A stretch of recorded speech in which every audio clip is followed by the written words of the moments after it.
오늘의 말씀 마태복음 21장 23절부터 32절 말씀. 하나님 아버지, 월요일 한 주를 시작하며 이 아침에도 주님의 은혜를 사모함으로 주 앞에 나갑니다. 이 시간에도 우리 모두에게 말씀을 통해 하나님의 음성을 들려주옵소서. 예수님의 이름으로 기도합나이다. 아멘. 할렐루야. 성원교회 성도 여러분, 오늘도 하나님의 은혜와 평강이 가득한 하루가 되시기를 축복합니다. 오늘 우리에게 주는 하나님의 말씀은 마태복음 21장 23절에서 32절 말씀입니다. 예수님이 예루살렘 성전에 들어가셔서 가장 먼저 하신 일은 성전을 정하는 것이었습니다. 이 일로 유대 종교 지도자들과의 논쟁이 촉발되었습니다. 바로 권위에 대한 논쟁이었습니다. 예수님께서는 어떻게 논쟁을 이끌어 가셨나요? 23절, 예수께서 성전에 들어가 가르치실 때 대제사장들과 백성의 장로들이 나와 이르되 내가 무슨 권위로 이런 일을 하느냐, 또 누가 이 권위를 주었느냐. 예수님이 성전을 정화하시고 또한 성전에서 가르치시는 장면을 보고 대제사장들과 백성의 장로들은 예수님께 나와 어디로부터 권위를 받았는지 따져 물었습니다. 유대의 모든 종교적인 권위는 사내들인 공의에 있는데 무슨 권세로 종교 행위를 하느냐라는 의미입니다. 예수님은 이 질문에 어떻게 반응하십니까? 24절, 예수께서 대답하시되 나도 한 말을 너에게 물으리니 너희가 대답하면 나도 무슨 권위로 이런 일을 하는지 이르리라. 그러면서 어떤 질문을 던지십니까? 25절 상반절, 요한의 세례가 어디로부터 왔느냐? 하늘로부터냐? 사람으로부터냐? 예수님의 이 질문은 그들을 난처하게 만들어버렸습니다. 왜냐하면 세례 요한의 권위가 하늘로부터 왔다고 하면 왜 세례 요한을 믿지 않았냐고 따질 것이요, 단순히 사람으로부터 왔다고 한다면 그들의 정치적 생명이 위태로웠을 것입니다. 왜냐하면 백성들 모두가 세례 요한은 하늘로부터 온 참 선자로 여기고 있었기 때문입니다. 이 난처한 질문에 그들은 대답을 하는데 매우 정치적인 대답을 하였습니다.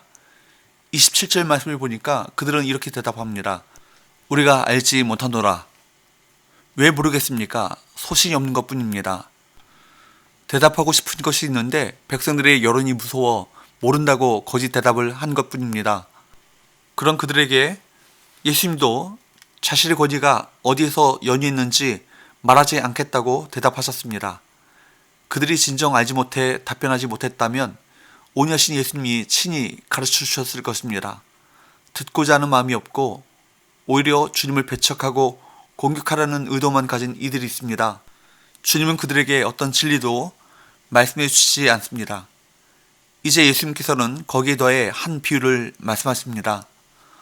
어떤 사람에게 두 아들이 있었는데 맏아들에게 포도원에 가서 일하라고 했더니 이 아들은 예 하고는 가지 않았고 둘째 아들은 싫어요 하더니 후에 뉘우치고 갔는데 이 둘 중에 누가 아버지 뜻대로 행했느냐 하는 질문입니다.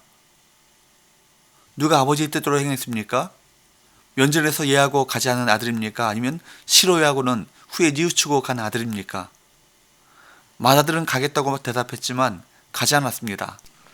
여기 맏아들은 구속사적으로는 기득권을 차지한 바리새인, 제사장 등 유대의 종교 지도자들을 가리킵니다.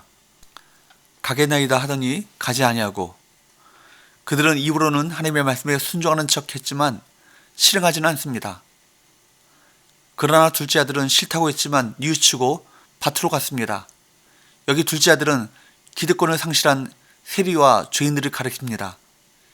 실속이다 하였다가 그 후에 뉘우치고 갔으니, 세리와 죄인들은 처음에 신앙을 버리고 하나님의 계명을 범했지만 얼마 후 뉘우치고 하나님의 뜻을 행했습니다.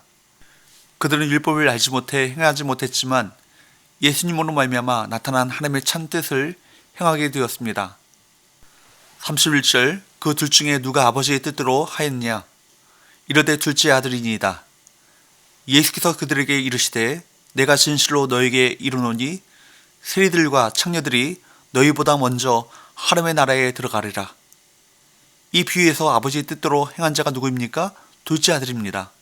대제사장과 장로들은 하나님 앞에서 말로 순종하는 척했습니다. 그러나 실제로는 순종하지 않았습니다. 그러나 당시 종교 지도자들이 무시하고 경멸했던 세리와 청년은 회개하고 순종했습니다.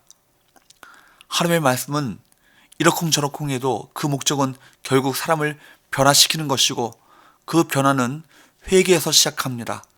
회개는 초신자의 전유물이 아닙니다. 모든 성도들이 은혜의 세계로 들어가는 입구인 것입니다. 목사, 장로, 집사, 권사관 그 누구라도 하나님의 백성에겐 회개 없인 천국도 없습니다. 회개가 사라진 심령은 이미 딱딱하게 굳어버린 돌 같은 마음입니다. 완악해지고 완고해져서 말씀이 더 이상 그 삶 속에 들어가지 못합니다. 마치 길가와 같은 마음이죠. 그러므로 우리에겐 늘 회개가 있어야 합니다. 회개에 은혜의 세계가 활짝 열리는 것입니다.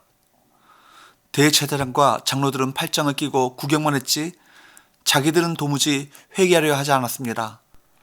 자기들은 이미 어느 수준에 올라선 천국은 맡아놓은 당상인 양 말씀에 대한 회개와 순종은 자신들에게 적용시키지 않고 늘 타인들에게만 시선을 고정시키고 과연 말씀을 지키는지 아니 지키는지 감시하는 역할만 하려고 했습니다.